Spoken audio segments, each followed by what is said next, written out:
Today, we're going to be doing this image right here. Okay, first things first, crop this sucker in.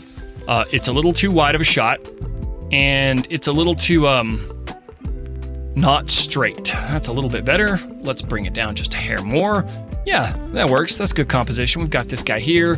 This is taking up the right side, which firmly plants this guy in the center. Okay, that's our first step. So we got our crop handled. The next step, we've got to get this thing toned down. There's too much yellow in this.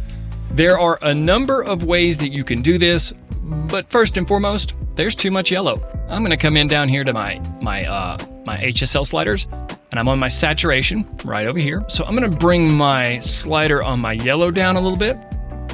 I'm gonna come right here to my curves, and I'm gonna take my curves down just a hair. And maybe we'll bump this guy up. You know, make him pop his head up just a little bit, but not a lot. We want to do other things. Another trick that I like to do is pull the highlights all the way down and bump the whites and pull the blacks down. And then turn the saturation down just a hair. There's a little bit too much life in that image. We're going to do some cool stuff with it. So we want to make sure that we have the flexibility to do the cool stuff that we want to do as we go on. Let's adjust this. For those of you that don't know, I love to come down here to the calibration section and just push this blue primary over a little bit. Let's go back up here and see what kind of life we can breathe into this thing. I like to do Mario a lot. Okay, so we got our blacks. Let's put some gradients on this thing. So we're gonna go in here to the mask section, and I'm gonna grab linear gradient. I'm gonna start from the top, drag this guy down. Let's get a little bit of this shaded out here. It's a little too bright. I don't like it. Oh, that's a little too dark. Okay, so we're gonna bring the highlights down on this guy, and we'll probably bring the shadows down. That's a little too hot, but we'll open, there we go. Bring the blacks down, open the shadows up. Okay, that's pretty good. I kind of like it. I really just want to get this yellow out of here. Let's mess with this temperature slider. There we go. That's what I'm talking about. This is what I was looking for. When I was making this adjustment on the temperature, I was looking for the color of the steam in here, in this area. This guy's cooking with a lot of stuff. There's a lot going on in this area, and I don't want to lose it. But when there's so much yellow in the space, you would lose it to the steam. We're gonna bump some of that up, and we're gonna add a little bit more detail into this area by adjusting texture and clarity just a skosh. But yeah, that's kind of my thinking. Let's get this circular mask right here. So a radial gradient. I'm gonna put that right in here. We kind of wanna get this so we're not getting homeboy's head here. And we're gonna come over here to the clarity, and we're gonna bump that a little bit. And that's gonna put us some good contrast in there. And we're gonna dehaze it just a hair. I want a little bit more contrast in that area. And I wanna take my highlights down, and I wanna retrieve some of that light. Just a little bit of it, because I'm gonna put our blacks back in there. Yeah, there we go. All right, so now let's back out. So right now already we have a pretty awesome image. We're not done with it yet, but it's a pretty cool image. There are a couple of things that I like to do stylistically when it comes to images like this. First things first, I want to put a vignette on it. I gotta have a vignette. Where is my vignette? There it is. We're in the effects panel, and we're gonna scrub this down. Yeah, that's good. That's good. Already, this is where we are. From this to this. I still think I came in a little too hot and heavy on this upper gradient, so I'm gonna open that back up. I'm gonna change that, and we're gonna open up the exposure just a hair. That looks good. Because we have our vignette going, it makes it a little bit easier now. Enter twice on that to make sure that it goes back to normal. And this is where the fun part begins. Because we can start putting things like white in this area. And I know you're asking, why would you put white in that area? It looks pretty cool. You're right, it does look pretty cool, but let me show you what I'm talking about. So we're gonna create a new mask, a new radial mask, and we're gonna make it a small guy. This guy is just a tiny guy. He's really not too big, right? But what we're gonna do is we're gonna pull our dehaze down just a hair to give that light a little bit more kick. We're gonna grab this and we're gonna duplicate it. Duplicate. We're gonna duplicate mask 3. Boom. And now we're gonna pull it over here to this guy because I wanna add a little bit of this light coming out from him. Yeah, there we go. I like that.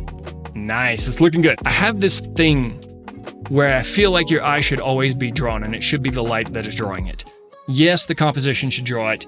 Yes, the leading line should draw it. But in a situation like this, there's so much to see that you kind of need, you don't have to have focus, but I like to add focus that pulls your eye towards something in an image. So I'm real big on doing these guys in most of my images. I'm not saying you have to. I'm just saying this is my personal style. I kind of like it. We like to draw the image into right here. Into right here. So I'm gonna pop it a little bit, just a little bit, just a dab will do ya. But we're gonna add just a little bit of clarity back into that. So now we've got some nice detail in here. We've got some nice detail in here, but I think we can do better.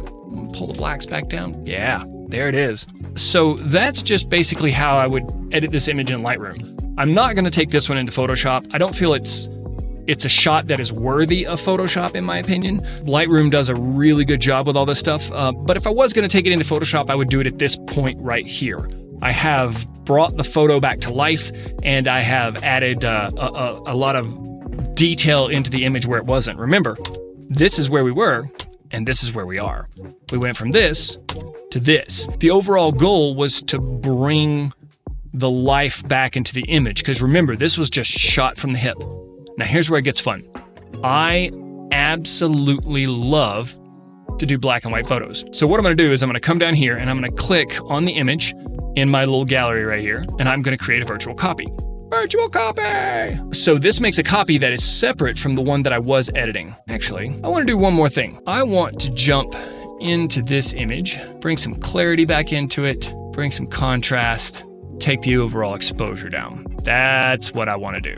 I'm gonna get rid of this one. Here's the fun part about my editing process. I edit color, and then I take the color that I've edited and I turn it to black and white. Here's why. Most of the adjustments are already done. So because we have color and we can simply click a black and white, so we're gonna take this guy and we are going to create a virtual copy so that we're not editing on the one we just edited on. And we are going to crank this bad boy to black and white. Now this already looks like a stunning image. I really dig it. But there are some things that I would change now that it is black and white. Number one, I would get rid of these highlights here, because when you're dealing with black and white, you don't have any color information to really separate what your eye is seeing. So it's kind of obtrusive. So I will turn that guy off, and I will turn that guy off. I like having this linear gradient. Yeah, I think I'm content with all the gradients. So let's play with our curves here just a hair. Boom. And let's take them up just a hair, because I really like my whites to pop in these. But I really hate the highlights. See, the highlight slider just blows everything out, in my opinion. Let's turn the contrast up. Let's turn the exposure down just a hair so we get some more depth in there. And then I really feel like that's a great black and white shot. It's really a good shot. I would definitely put that out into the world. Considering this thing was shot from the hip, and that's what it looked like, and then before that, it looked like this. Yeah, I'd say that was a successful color grading venture there. Because I really dig that shot. And I really dig this shot. So that's pretty much it. So this is my website, drivenbypanic.com. I really dig this website. It's made by Squarespace. No, I'm not sponsored. No, I'm not advertising them. I'm just saying that's how I made it. It gives me the opportunity to showcase a lot of my work and really show off my varying styles. It's fluid, it's flexible, it's fast, but here's the cool part. You can come in and you can check out my work, or you can get stuff. See, we've got vintage presets. Let me go over here. We've got some vintage presets here where you can just change up some of your stuff. We also have, as I scroll back up to the top, a podcast and photo blog and education. There's cool stuff coming up on this website all the time. Come on over. It doesn't cost you a dime. Check it out. Get some free stuff. And we'll catch you in the next video.